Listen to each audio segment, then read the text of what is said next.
Assalamualaikum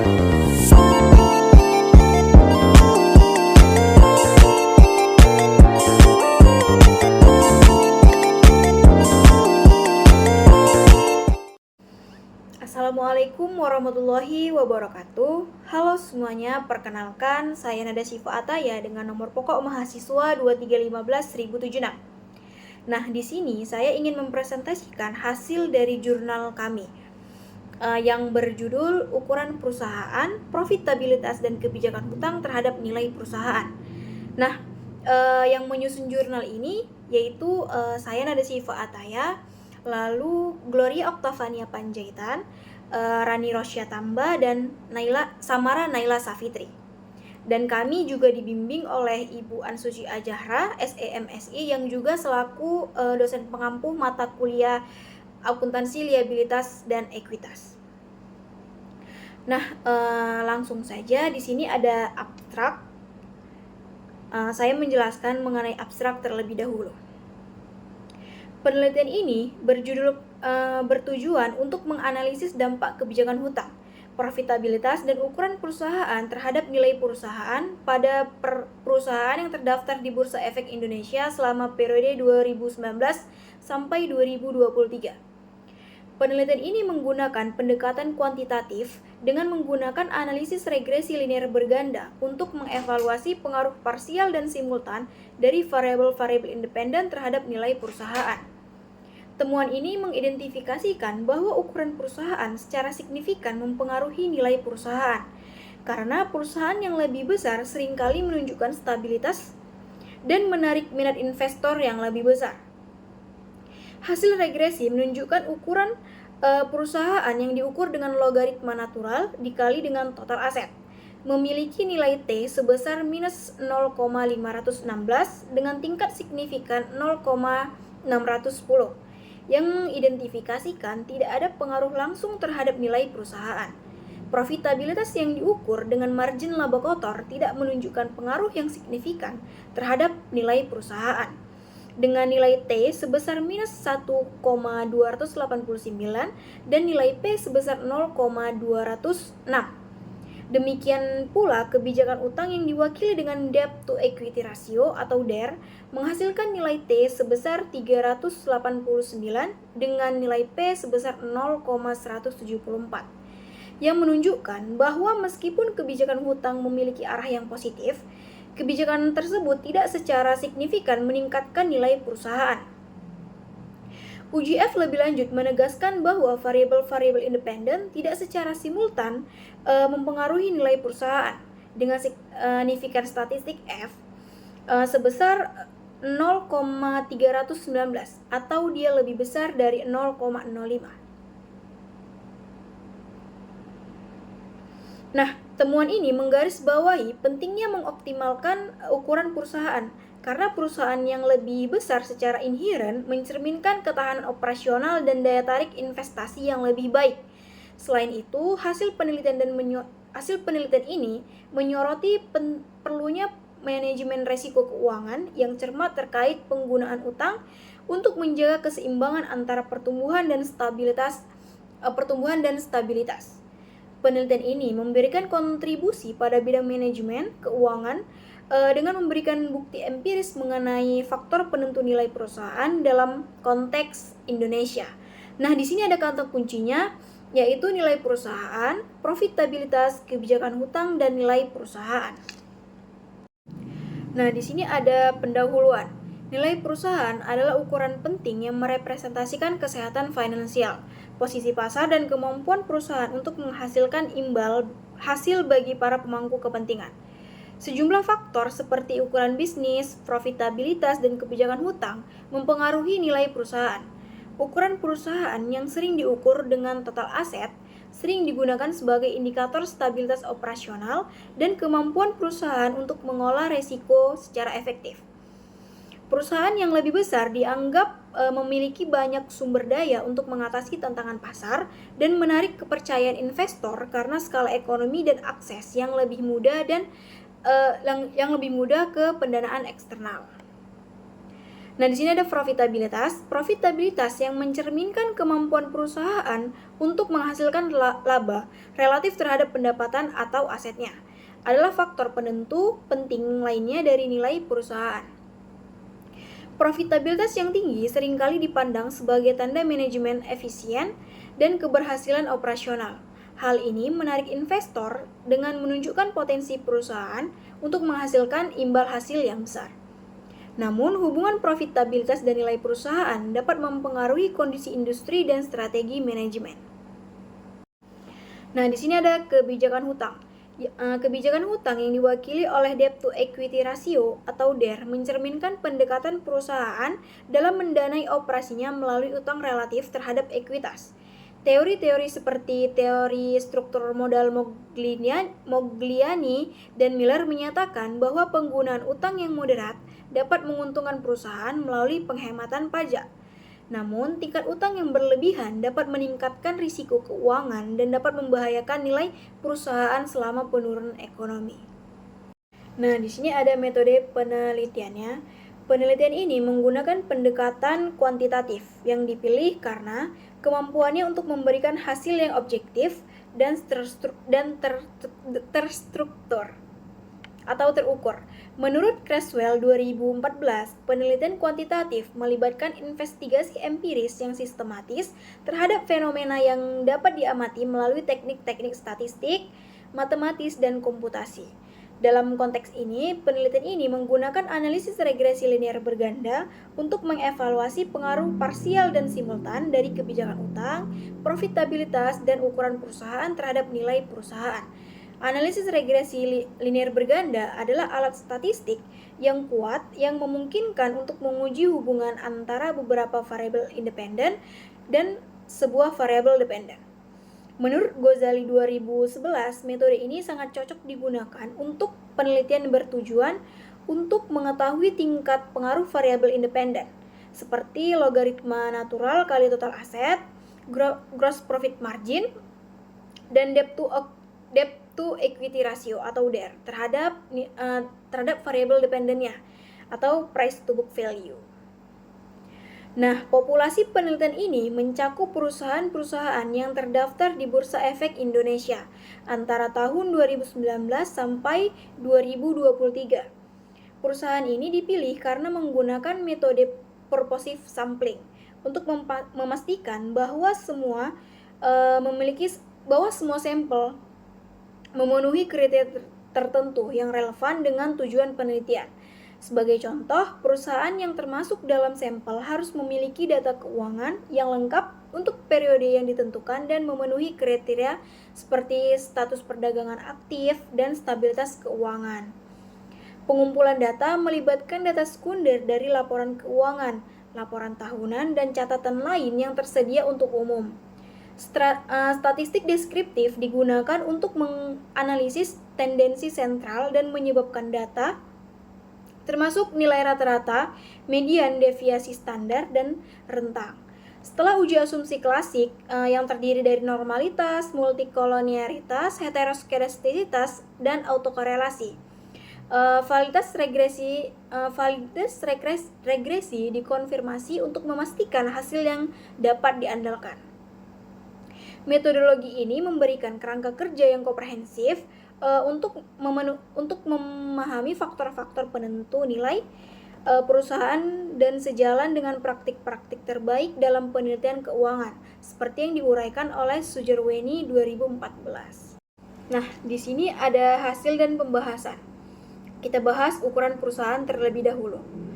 Salah satu elemen kunci yang mempengaruhi nilai perusahaan adalah ukuran perusahaan. Kemampuan perusahaan untuk mengelola operasi, aset, dan sumber daya lainnya seringkali digambarkan oleh ukurannya. Total aset perusahaan, penjualan tahunan, atau kapitalisasi pasar biasanya digunakan untuk mengukur ukuran ini. Bisnis yang lebih besar biasanya menawarkan lebih banyak stabilitas operasional, lebih siap untuk menangani risiko bisnis, dan lebih menarik bagi investor. Demikian menurut Brigham dan Houston 2019, ini karena bisnis besar biasanya memiliki sumber daya yang diperlukan untuk mengatasi hambatan di pasar. termasuk kapasitas untuk mengambil keuntungan dari skala ekonomi. Nah, teori ini didukung lebih lanjut oleh penelitian Fauji dan Idris pada tahun 2022 yang menemukan bahwa bisnis yang lebih besar lebih siap untuk memanfaatkan peluang dan meningkatkan efisiensi operasionalnya, yang mana keduanya meningkatkan nilai perusahaan. Selain itu, karena reputasi mereka di antara para investor dan lembaga keuangan, perusahaan-perusahaan besar biasanya memiliki akses yang lebih baik ke sumber pendanaan dari luar. Penting juga untuk diingat bahwa bisnis yang terlalu besar juga memiliki kekurangan, yaitu birokrasi yang lebih rumit dan mempengaruhi pengambilan keputusan yang strategis. Oleh karena itu, salah satu faktor terpenting untuk menjamin bahwa sebuah perusahaan akan berkontribusi pada pertumbuhan nilainya adalah ukuran perusahaan yang ideal. Nah, di sini kami menggunakan rumus ukuran perusahaan, yaitu logaritma natural dikali dengan total aset. Nah, di sini kita bahas profitabilitasnya. Kemampuan bisnis untuk menghasilkan laba dalam jangka waktu tertentu dikenal sebagai profitabilitas. Kemampuan bisnis yang mengelola modal dan asetnya secara efektif untuk menghasilkan laba ditunjukkan oleh profitabilitasnya. Pendekatan margin laba kotor atau juga dikenal dengan sebagai rasio laba kotor adalah salah satu ukuran profitabilitas yang sering digunakan dalam penelitian. Kinerja keuangan yang baik ditunjukkan oleh profitabilitas yang tinggi, yang menarik minat investor karena menunjukkan kemampuan perusahaan untuk menghasilkan laba atas investasi yang memadai. Menurut Kashmir 2016 menyatakan bahwa kemampuan perusahaan yang menggunakan modal dan asetnya secara efektif tercermin dari profitabilitas yang tinggi. Selain itu, profitabilitas juga berfungsi sebagai pengukur stabilitas perusahaan yang dapat meningkatkan opini dari para investor. Nah, kalau menurut Dewi dan Suryana pada tahun 2020, nilai perusahaan dan profitabilitas berkorelasi positif dan signifikan. Hal ini disebabkan oleh fakta bahwa bisnis menguntungkan, menunjukkan kemampuan manajemen dan meningkatkan pendapatan dan menjaga pengeluaran tetap terkendali, yang meningkatkan kepercayaan investor. Nah, sebaliknya, profitabilitas yang rendah dapat mengidentifikasikan masalah dengan efektivitas operasionalnya atau rencana bisnis yang tidak efisien. Yang keduanya juga dapat menurunkan nilai perusahaan. Nah, untuk profitabilitasnya di sini kami menggunakan rumus margin laba kotor, yaitu laba kotor dibagi penjualan bersih dikali dengan 100%. Nah, di sini ada kebijakan hutang. Pilihan perusahaan dalam menentukan beberapa banyak utang dan ekuitas yang akan digunakan untuk membiayai operasionalnya dikenal sebagai kebijakan hutang atau struktur modal, karena mempengaruhi risiko dan jumlah imbal hasil yang diantisipasi investor. Kebijakan ini menjadi salah satu elemen penting dalam menilai suatu perusahaan. Namun, strategi utang yang tidak tepat dapat menimbulkan masalah keuangan yang serius. Nah, menurut Brigham dan Houston pada tahun 2019, bisnis yang terlalu bergantung pada utang memiliki risiko lebih tinggi untuk bangkrut, terutama di masa ekonomi yang tidak menentu. Untuk mengoptimalkan keuntungan dari penggunaan utang tanpa meningkatkan risiko keuangan secara berlebihan, sangat penting bagi bisnis untuk mempertahankan struktur modal yang ideal. Nah, debt to equity ratio atau DER biasanya digunakan dalam penelitian untuk mengukur kebijakan hutang, bergantung pada lingkungan pasar dan sektor industri. Dampak kebijakan hutang terhadap nilai perusahaan cenderung berbeda. Nah, di sini untuk kebijakan hutangnya, kami menggunakan rumus debt to equity ratio atau DER, yaitu total hutang dibagi total ekuitas. Nah, di sini ada nilai perusahaan. Nilai perusahaan mencerminkan pandangan investor mengenai prospek masa depannya. Kemampuan bisnis untuk memberikan imbal hasil bagi para pemangku kepentingan biasanya dievaluasi dengan menggunakan angka ini. Nah, indikator perusahaan yang digunakan dalam penelitian ini adalah PBV. Nilai perusahaan yang tinggi menandakan bahwa investor memiliki kepercayaan terhadap kemampuan perusahaan untuk tumbuh dan menghasilkan laba di masa yang akan datang.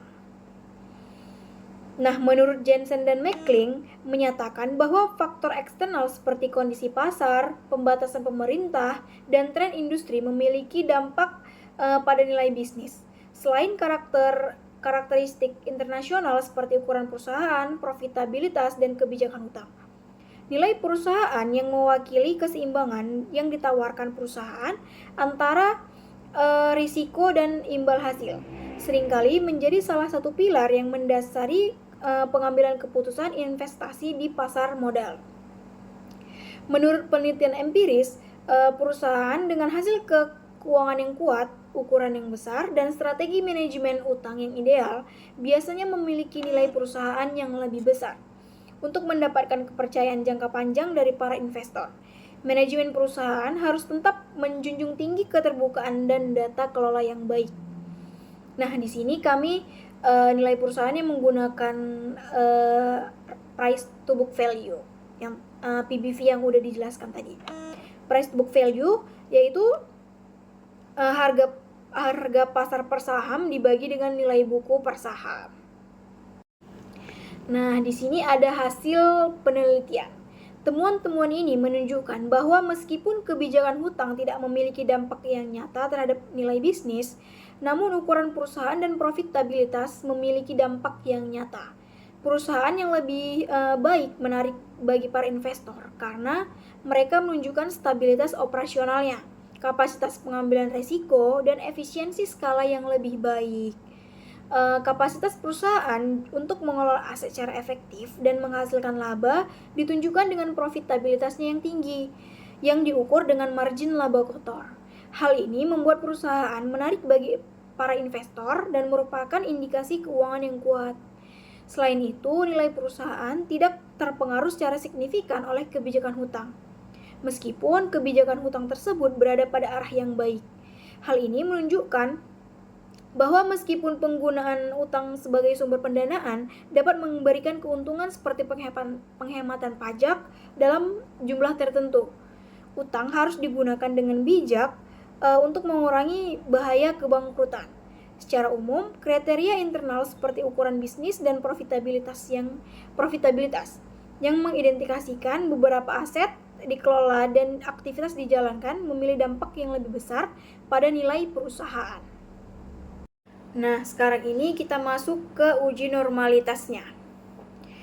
Menurut Imam Ghazali menyatakan bahwa jika yang ada pada plot data atau titik-titik menggambarkan data yang sesungguhnya, maka modus regresi dianggap berdistribusi secara teratur.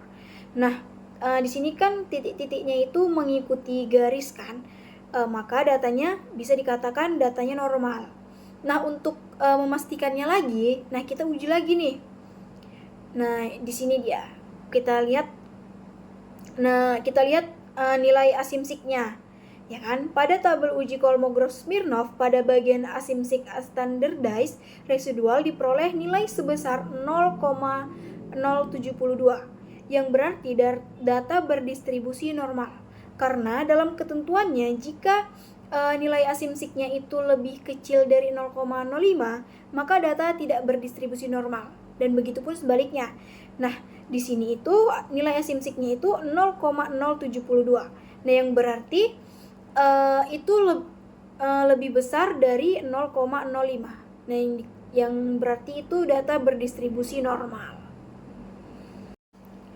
Nah, lalu kita lihat uji multikolonialitasnya.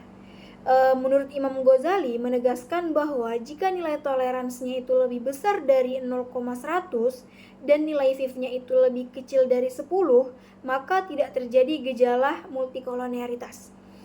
Nah, di sini kita lihat ukuran perusahaannya pada kolom toleransinya. Kita lihat di sini ada 0,986. Nah, berarti dia lebih tinggi kan? Nah, lalu nilai FIF-nya itu kita lihat di sini ada 1,014. Nah, berarti ukuran perusahaan itu tidak terjadi gejala multikolonialitas. Nah, lalu kita lihat lagi profitabilitasnya. Nah, profitabilitasnya itu pada kolom tolerans itu sebesar 0,986. dan nilai FIF-nya itu 1,002. Nah, berarti profitabilitas juga tidak terjadi gejala multikolonialitas. Nah, kebijakan hutangnya kita lihat di sini ada 0,986. Ya kan?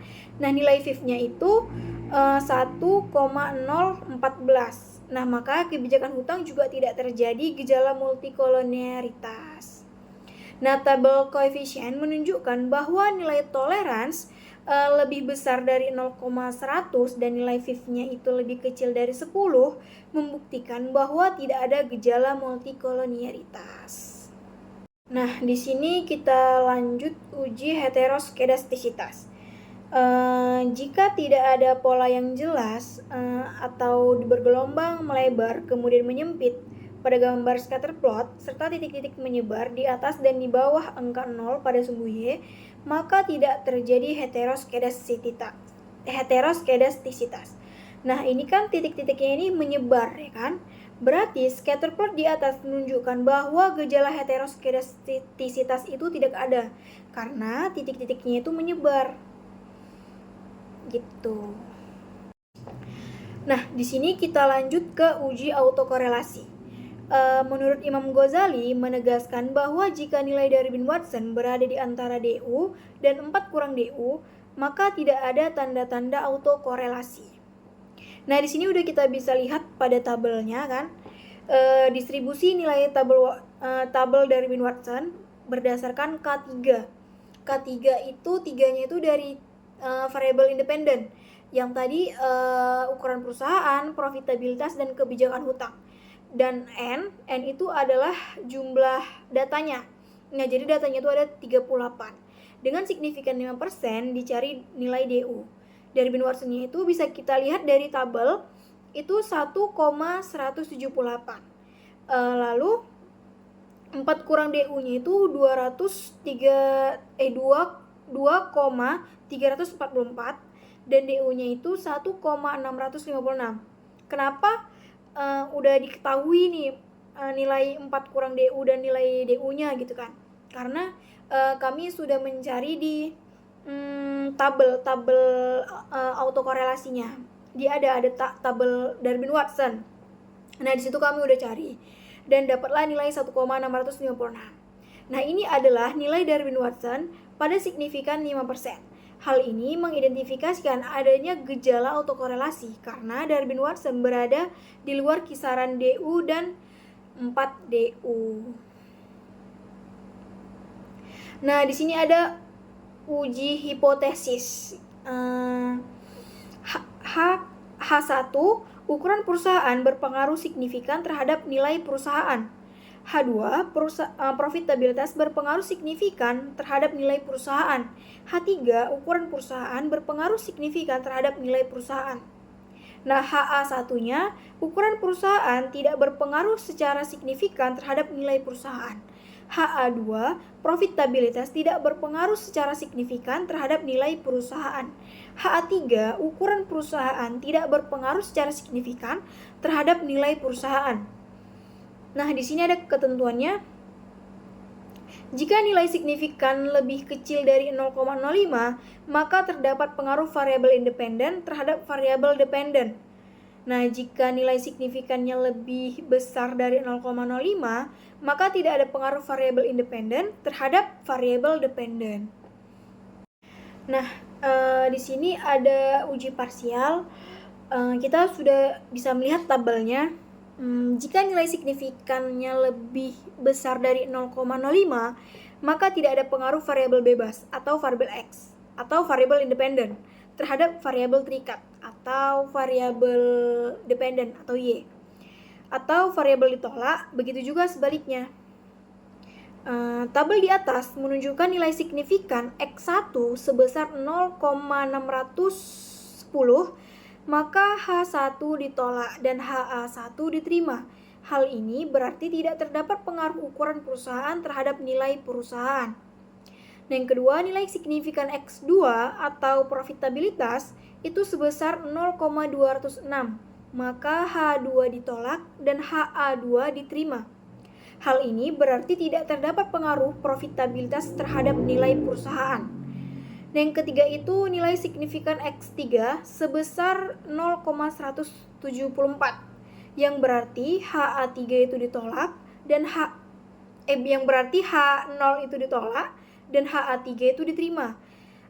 Yang berarti tidak terdapat pengaruh kebijakan hutang terhadap nilai perusahaan. Nah, di sini ada uji simultan. Jika nilai signifikannya itu lebih besar dari 0,05, maka hipotesis ditolak. Maka artinya ukuran perusahaan, profitabilitas, dan kebijakan hutang secara simultan itu tidak berpengaruh terhadap nilai perusahaan.